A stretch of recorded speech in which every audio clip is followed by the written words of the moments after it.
Selamat pagi, ketemu lagi dengan Miss Desi. Kali ini kita akan membahas tentang kebahasaan dalam teks cerpen dan teknik menganalisis serta menulis cerpen. Kebahasan yang digunakan dalam cerita pendek itu ada 3, yaitu kata keterangan, deskripsi, deskriptif, dan kalimat ekspresif. Sebenarnya ada lagi kebahasaan yang dimiliki oleh cerpen, yaitu majas atau gaya bahasa. Nanti kita akan bahas bersama-sama lebih dalam gaya bahasa yang digunakan dalam cerpen.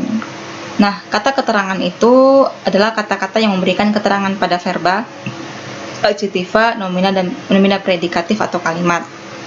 Kemudian kalimat deskriptif itu adalah kalimat yang melukiskan atau menggambarkan sesuatu. Nah, kalimat ekspresif itu adalah sebuah gaya bahasa berupa perkataan spontan yang bertujuan menyampaikan pendapat, gagasan, ide, tanggapan, dan perasaan. Yang pertama kita bahas adalah kata keterangan adverbia. Adverbia yang sering digunakan dalam cerita pendek adalah adverbia tempat, yang kemudian keterangan waktu, setelah itu keterangan situasi. Nah, ini sangat lazim kita temui di dalam cerpen karena di dalam cerpen itu sendiri pasti sangat jelas dong di mana atau kapan serta bagaimana situasi yang sedang terjadi di dalam cerpen itu ketika cerita sedang bergulir. Kemudian itu kalimat deskriptif. Ciri kalimat deskriptif itu adalah menggambarkan suatu objek dengan melibatkan panca indera. Jadi si pembaca itu seolah-olah bisa melihat, mendengar, merasakan apa yang dibicarakan dalam cerpen tersebut. Kita dibawa terkait dalam ceritanya gitu. Kemudian kalimat deskriptif itu juga membicarakan tentang sifat, bentuk, rasa, dan karakteristik suatu benda. Jadi dalam cerpen itu kalimat deskriptif itu berguna sebagai untuk memang menjelaskan bagaimana sih misalnya ini dalam cerpen itu ada sebuah apel. Jadi kalimat deskriptif itu berfungsi sebagai deskripsi dari apel itu bagaimana gitu. Nah, itulah fungsi dari kalimat deskriptif dalam cerpen gitu. Bisa jadi apel itu merah ranum dan membuat Anto itu ingin sekali untuk memakannya. Nah, itu yang dimaksudkan. Kemudian banyak ditemukan dalam paragraf deskriptif dan report. Setelah itu ada kalimat ekspresif yang bisa kita baca di halaman 70 dan 71. Kemudian ada menganalisis teks cerpen. Jadi sini fokusnya kita itu adalah ketika menganalisis teks cerpen itu adalah pada konfliknya. Kenapa? Karena konflik merupakan poros dari sebuah cerpen bisa berlanjut.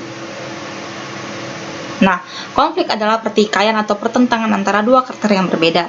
Secara garis besar, suatu cerita terdapat dua karakter, yaitu protagonis dan antagonis yang masing-masing mempertahankan idenya. Jenis-jenis konflik di dalam cerpen itu ada konflik dengan alam, konflik sesama tokoh, dan konflik batin. Nah, konflik dalam alam itu misalnya banjir.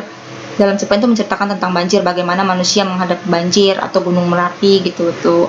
Kemudian konflik sesama tokoh itu ada dua orang, misalnya si Budi dan si Ani itu bertengkar. Nah gitu. Kalau konflik batin itu misalnya si Ani itu berbohong dengan orang tuanya. Nah konflik batinnya itu ya adalah antara dia dengan dirinya sendiri, apakah dia harus mengaku atau tidak. Nah gitu maksudnya.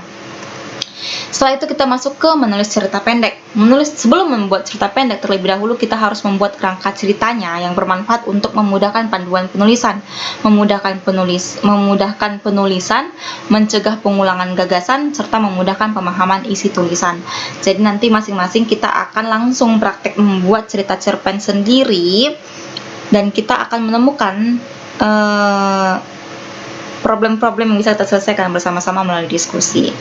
Nah, kerangka dari cerita pendek adalah sebagai berikut. Yang pertama, jadi cerpen tetap itu memiliki kerangka cerita.